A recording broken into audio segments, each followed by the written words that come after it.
Trafalgar campaign for an agitation to get those Zionist war criminals who are still alive and boasting of their crimes, to get them arrested under international arrest warrants.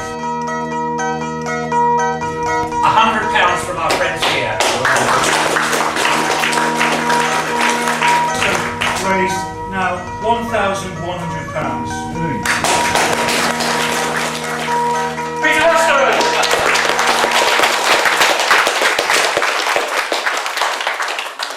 Thank you, Jez. Aside from the IRA and their Fenian predecessors, our first significant experience of terrorist bombing in mainland Britain was immediately after the Second World War. This terrorist threat here in Britain absorbed a large proportion of the resources of the security service MI5 and Scotland Yard. Yet, until today, there was no mention of it on the Wikipedia page titled List of Terrorist Incidents in London. The threat did not come from supporters of the Axis powers, whom Britain and her allies had just defeated, nor did it come from any of the colonial populations seeking independence from British rule in places like Egypt and India. The threat came from the Middle East, but British readers of today's Islam-obsessed media might be surprised to learn that the terrorists were not Muslims. The terrorists who so preoccupied MI5 and Scotland Yard from 1945 to 1948 were Zionist Jews, a group that for the previous half-century had assiduously courted British politicians, and several of whom had served as ministers in British cabinets. In the words, and very telling words they are, to show what these people really think of us, in the words of an August 1946 British intelligence report, Jewish terrorists were planning attacks in London with the aim, as one of their leaders put it, quote, to beat the dog in his own kennel. Their objective was to force Britain to surrender the Palestine mandate granted by the League of Nations after the First World War, and to surrender it not in the interests of the indigenous population, but in the interests of an exclusively Jewish Zionist state. A state which, as we've seen in the decades since, would know no borders and which would arrogate to itself the right to dominate the entire region with an exclusive right to the possession of nuclear weapons. Now, other issues besides terrorism were involved in Britain's surrender of the Palestine mandate, notably economic crisis, the bankruptcy of a country that had just fought a ruinous war for 6 years, American pressure, and a British population understandably weary of war. I would not suggest, much as surviving Zionist terrorists might like to claim it, that their outrages were solely responsible for driving Britain out of Palestine. Nevertheless, for both Britain and the world, that terrorist war deserves a great deal more attention than it usually gets. Partly, of course, because we should remember its victims, whether in Britain or in Palestine. Partly because we should remember those British servicemen who were on the front line against terrorism. Many of them, as we've seen, 18-year-olds straight out of basic training and given guns without bullets by a bankrupt empire. But also because Britons in 2015 need to understand how that dying empire was subverted, betrayed and bullied by the forces of international Zionism.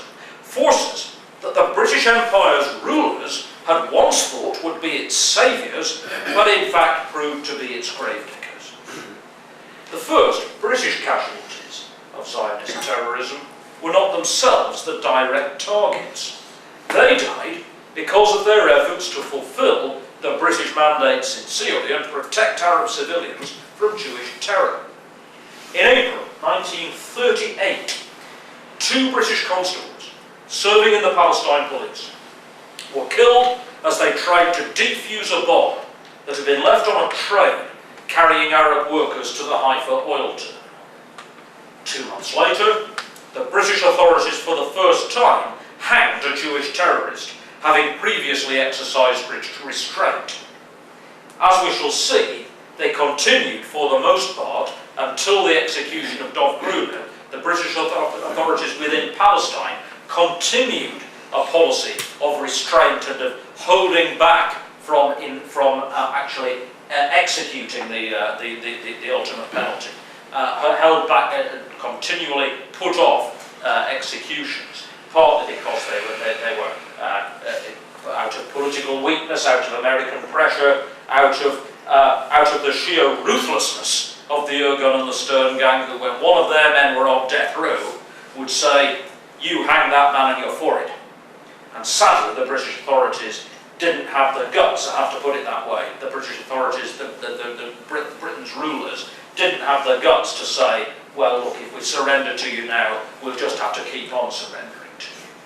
And we'll see in a moment the precise consequences of that, and how British authorities at the top in Egypt in 1940, at the end of 1944, very correctly perceived what the consequences of restraint and surrender to Jewish terror would be. Now, in response to that first hanging in 1938, the Irgun, the largest militant Zionist terror group, began revenge attacks, including the indiscriminate bombing of markets in Haifa and Jerusalem. Hostility between Zionists and the British grew a few months before the Second World War, when Neville Chamberlain's government issued a white paper restricting Jewish immigration into Palestine. The Zionists were, of course, as we've heard, pushing for never-ending Jewish immigration that would completely transform the country. So the 1939 white paper became the symbol of British mandate policy opposed by the Zionists. In August 1939, just 1 week before the outbreak of the Second World War, the Irgun killed 2 British detectives with a landmine, including Inspector Ralph Cairns, the head of the Palestine CID's Jewish section. Because of the extreme complexity then and now involved in targeting Zionist criminal and terrorist networks, great damage could be done by Jews to that anti-terrorist cause by killing one key individual. Another example was in September 1946, when the Stern gang murdered the senior MI6 officer in Tel Aviv, Major Desmond Doran, by throwing a grenade onto the balcony of his house. Doran was, at least until very recently, the only MI6 officer to be killed on active service post-Second World War. Somehow, I doubt that there's any plaque down at Vauxhall Cross to his memory. Now, very briefly, to describe the differences between the 3 main Jewish terrorist groups, Haganah, Irgun also known as Etzel because of the Hebrew pronunciation of the initials IZL, and the Stern gang known to Jews as the Lehi. Because for years there was this cosy myth, which you still encounter sometimes, that the Haganah, effectively the armed wing of the mainstream Zionist body, the Jewish Agency, which was transformed into the armed forces of the new state of Israel in 1948, but the Haganah were the nice guys, the moderates, who dissociated themselves from the extremists and the other 2 groups. It is true that on the outbreak of war, the Jewish Agency and Haganah took the most pro-British line, although their most powerful leader, later the first Prime Minister of Israel, David Ben-Gurion, famously said, quote, "We must assist the British in the war as if there were no white paper. And we must resist the white paper as if there were no war."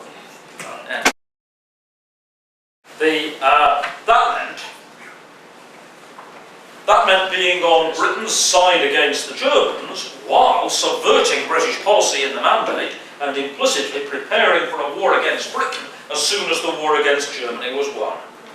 According to the myth, the Irgun were the nasty Jews and the Stern gang were the really, really nasty Jews. The Irgun split over the question of how far to continue opposing Britain during the war. One of the Irgun leaders, as we've seen, Abraham Stern, broke away from the Irgun at the end of July 1940 and formed Lehi, Fighters for the Freedom of Israel, which became better known as the Stern gang, even after Stern himself had been shot dead by British detectives in Tel Aviv.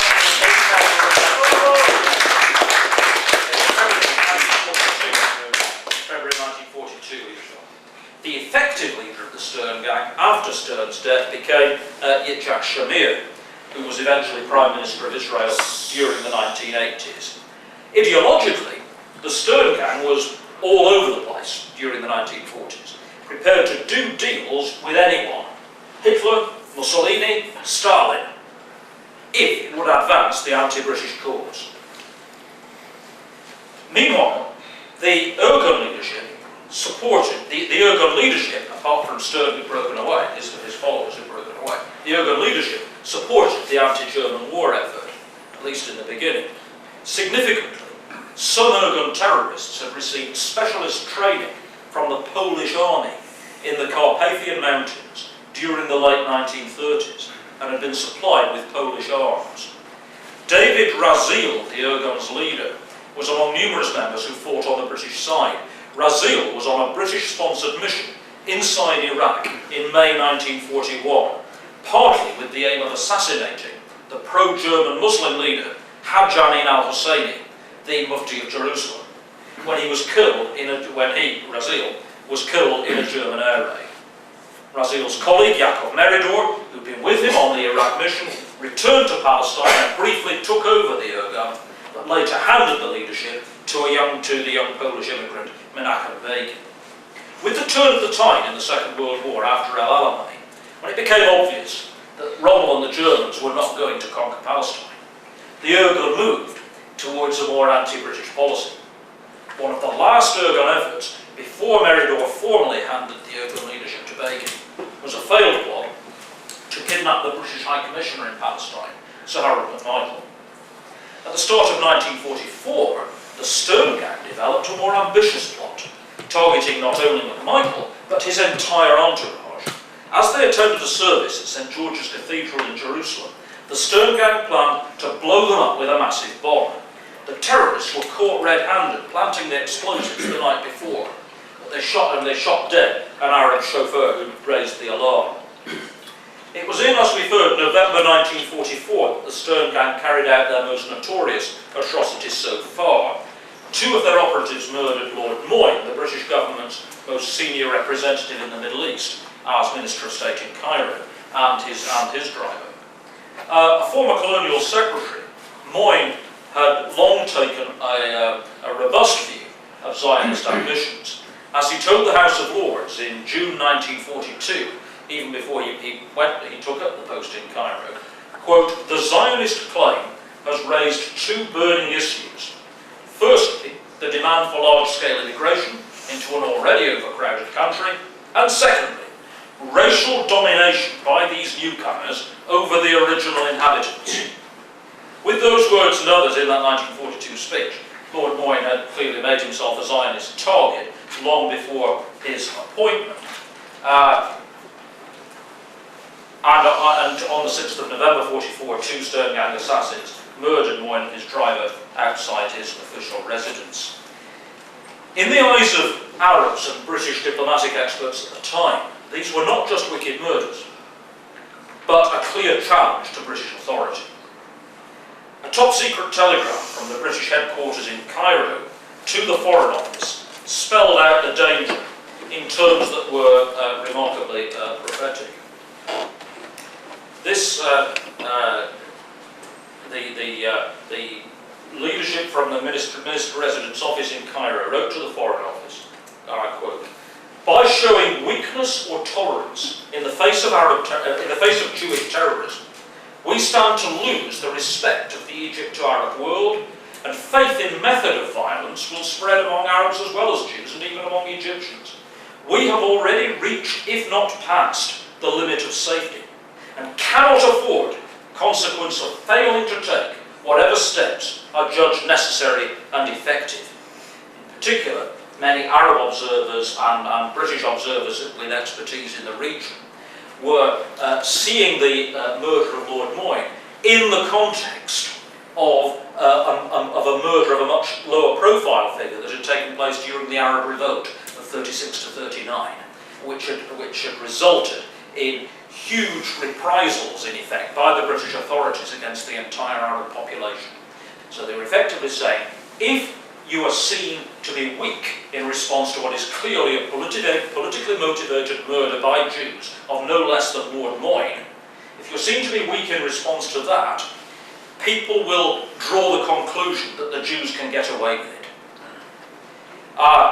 So they continued in this telegram. Action should be taken promptly, at a time when it's being generally expected, and while the recent tragedy is fresh in people's minds. The nettle must be grasped sooner or later.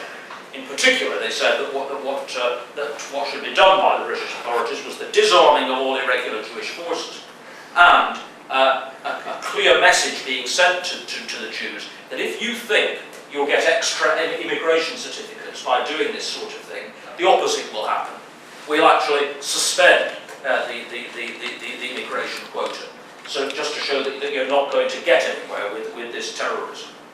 So serious did they quite correctly take Jewish terrorism at this time, and this is in November 1944, long before the 45 to 48 terrorist war had started. These experts in Cairo, in the British authorities there, could see what was at stake. They said, we consider that the issues which are at stake in this area are such as to justify the provision of necessary naval, land and air forces, even at the expense of operations elsewhere. Not only should we lose respect and authority in this area and further afield by failing to take adequate measures, but we shall be playing false to the causes for which the war is being fought if we permit political gangsterism to flourish unchecked in territory under our own control.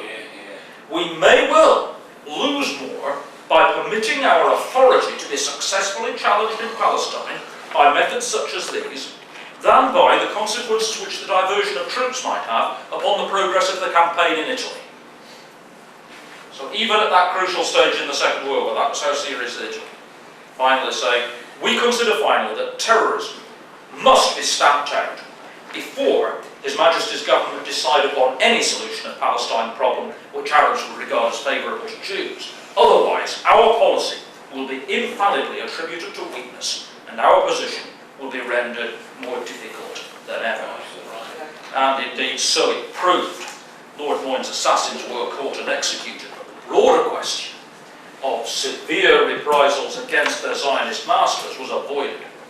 This crucial sign of weakness had the predicted result. One could argue that even at this stage, at the end of 1944, the die was cast.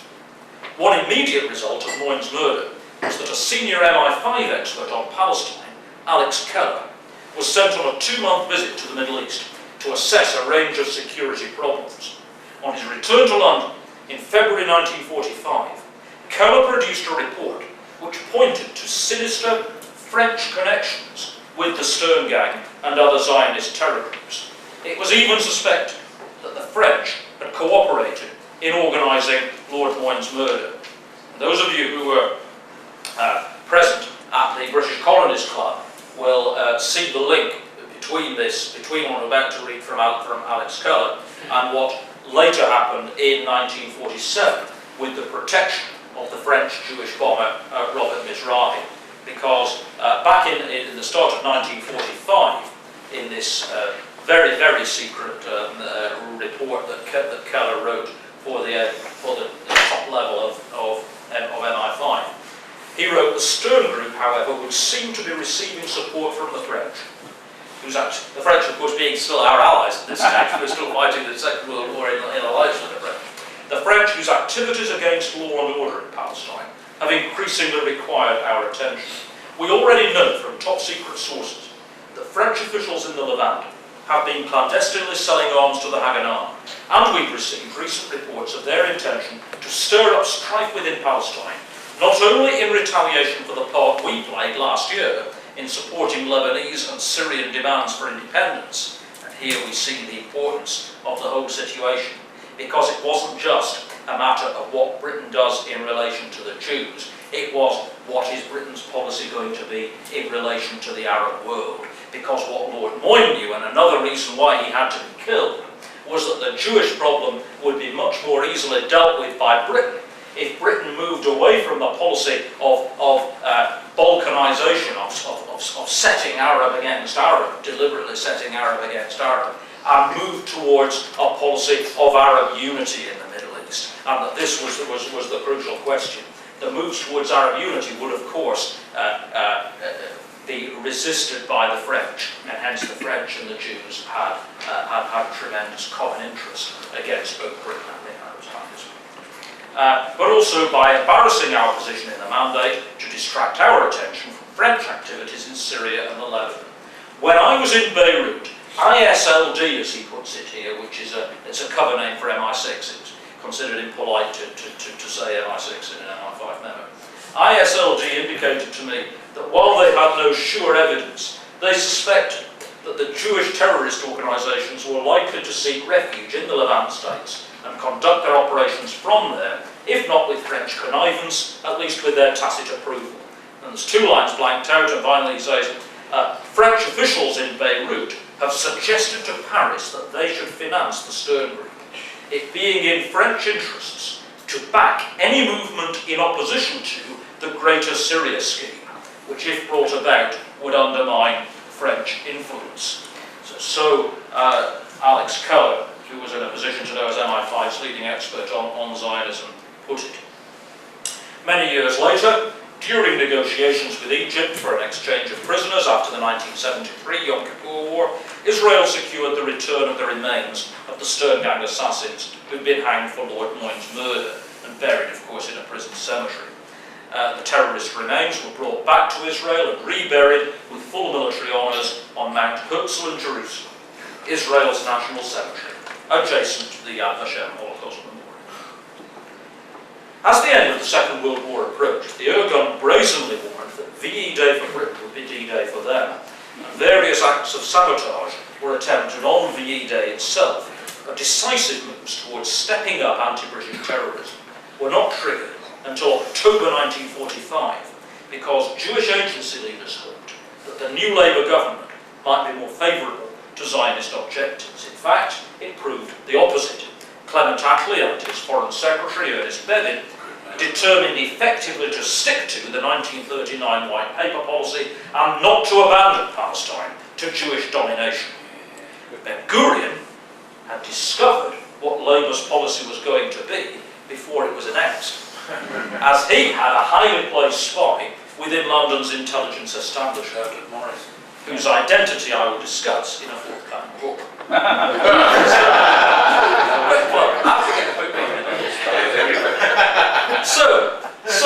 So he immediately accelerated plans, Ben-Gurion immediately accelerated plans for a joint Hebrew resistance movement, an alliance of Haganah, Irgun and Lehi, coordinated by what they called the X Committee, which had representatives of all three groups.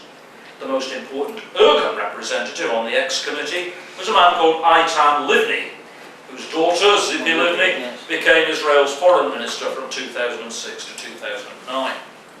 Throughout this period, the Jewish agency's utter hypocrisy was well known to the British authorities, because that code-breaking outfit that we all know had read the German Enigma code during the war were also, by this stage, reading several codes used by the Jewish agency, by Irgun and by Lehi. Partly based on information from this code-breaking, British authorities attempted a crackdown on Jewish terrorism at the end of June 1946 in what was called Operation Agatha, raiding many offices, including the Jewish agency itself, and making 2,700 arrests. Ben-Gurion responded by ordering a new escalation of his joint terrorist effort. The Irgun's bombing of the King David Hotel, 3 weeks after Operation Agatha, was not, as is so often pretended, an outrage by an extremist faction, deprecated by more moderate Jews. It was instigated by the so-called moderates themselves, with the primary aim of destroying documents that had been seized during Operation Agatha's raids, and which Ben-Gurion feared, if analysed correctly by British intelligence, would strike a devastating blow against the Zionist campaign. As we all know, the King David bomb killed almost 100 people, as well as causing many horrific injuries. The Stern Gang's representative on the X Committee, Yaakov Eliav, alias Yaakov Levstein, at this point, shortly after the King David bombing, took the campaign to a new level. And this is where the intelligence starts to come in mid-1946 about beating the dog in his own kennel. Before the Irgun Lehi split, this man Eliav had been one of the Irgun's elite operatives selected for training, as I mentioned, by Polish special forces during the 1930s. It was Eliav who carried out the murders of the 2 Palestine CID officers in August 1939. His role, from the start of Lehi's 1945 terrorist coalition, was to build a terror network in mainland Europe. Significantly, he chose France as his base of operations, and one of his earliest allies was Alexander Aronson, a veteran of the First World War Jewish espionage network known as the Neely Ring. Eliav proudly described himself as the inventor of the letter bomb. In March 1947, probably as part of a coordinated terror campaign to force Britain to back down from death sentences against convicted Irgun gunmen, including Dov Gruner, Eliav dispatched Stern Gang bombers to London. The first was Jacques Martinsky, a French Jew who'd lost a leg during his anti-German resistance activities.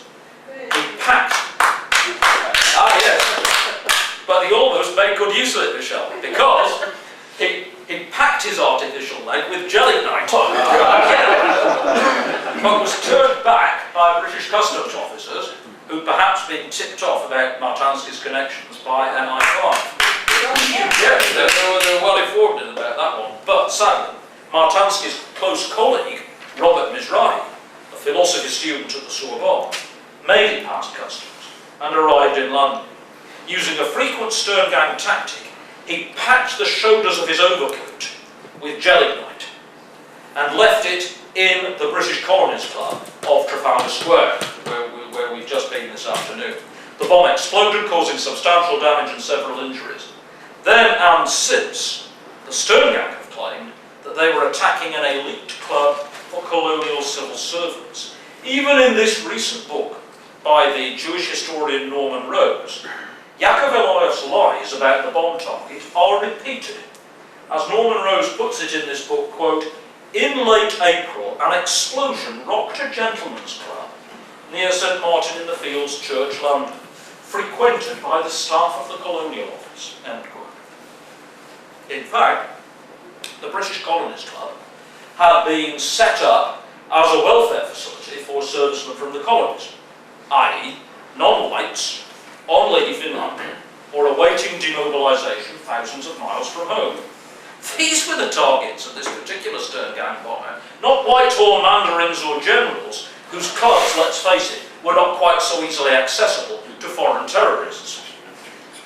On April the 16th, Dov Gruner was finally executed, and on that same day, one of Eliav's team of young French Jews left a huge bomb at the Colonial Office this time in Whitehall, which would have been by far the highest profile target so far in their campaign.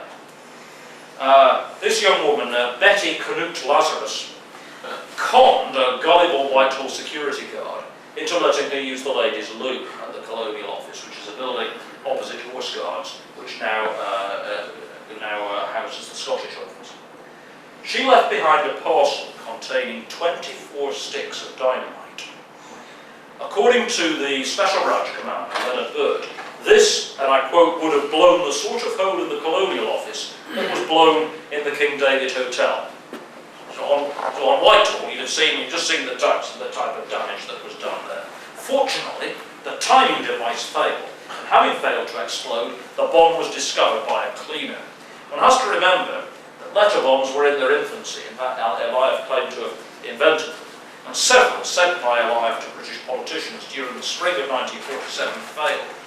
Almost certainly, however, he and his Paris cell were behind the letter bomb that killed Rex Farren, the young brother of SAS war hero Roy Farren, at the family's Staffordshire home in May 1948. His stomach literally blown out, an enormous sort of overkill. Scotland Yard's files on the case, on that terrorist murder, remain secret almost 70 years later. If the case truly remains open, the best lead for Scotland Yard is surely that Stern Gang bomber, Robert Mizrahi, bomber of the Colonies Club, British Colonies Club, who went on to become Professor of Ethical Philosophy at the Sorbonne and is still alive in Paris trace to this day, having evaded punishment due to the complicity of French politicians and intelligence officers with his stern gang masters, as detailed by MI5's Alex Cohen. Yaakov Eliav's most evil plot is described in the Hebrew edition of his memoirs that came out at the start of the 1980s, but was for some reason edited out of the English edition of those memoirs. That plot began later in 1947, just after the murder of the sergeants in Netanya, when Eliav acquired active cultures of cholera bacteria from Jewish contacts at the Pasteur Institute in Paris. A water engineer from Paris was sent over to London to scout out the best method of introducing cholera into this city's water supply. It was only following the Zionist success in winning United Nations backing later in 1947 that this cholera plan was abandoned, simply because it was no longer necessary. They thought by that stage they'd won. An American rabbi, Baruch Korf, had a similarly ambitious scheme during the summer of 1947 to recruit a pilot on the Irgun's behalf and drop bombs over London. Korf was arrested at a Paris aerodrome in September 1947, but like so many other French-based Zionist terrorists, was eventually let off.